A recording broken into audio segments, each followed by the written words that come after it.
Midende, Oheneba Ufranya Buaku. Okonya midie dinde achempem.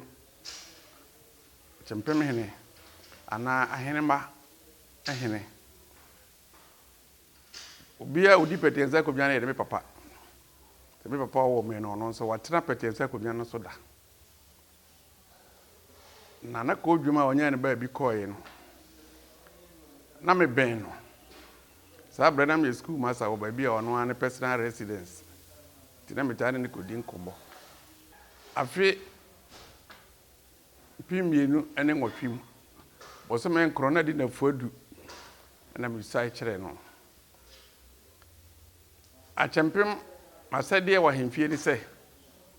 Isanse me ye ohene banti. Ohene adwapade bia no se me mani ekọ ho. Na me hwe so. Bibi tichima mabona mane. De tozu bi isanse de obetra ko bia so bia na mamre mu no ye me papa nti. Ese me bone ho ban. Na me kora no mitu da futupa.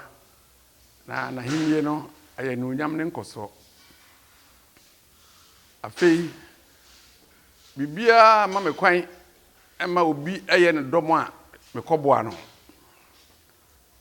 se me yesa pa na akomi aboma me no e ma siri trase ti se me papa okomfum so mu kura se me gina na chia bo no ho ban na bresim no mamuna futupa na fi wadane afiri de basabasa eba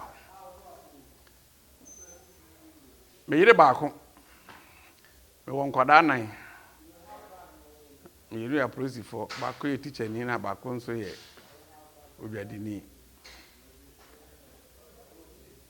bebe dia komia nso me de minim die kakra me wono aboa ama sisi no ade baako na edaya kuma proso pa na ye ni ba bi e keep records nti na konti hire ba ye no obebo ay ma e kan itiri bom ma yenya office ya ti see no bibia efa o man nkrata asem de ye ba bia de records go na de aka ni say na nada kwa ba yi nyina ane ne be ye koro na ya boa no ne nsusuye na dwon ne be bia no ye boa no ne ye tiretere no na henie no eye no nyam ndamase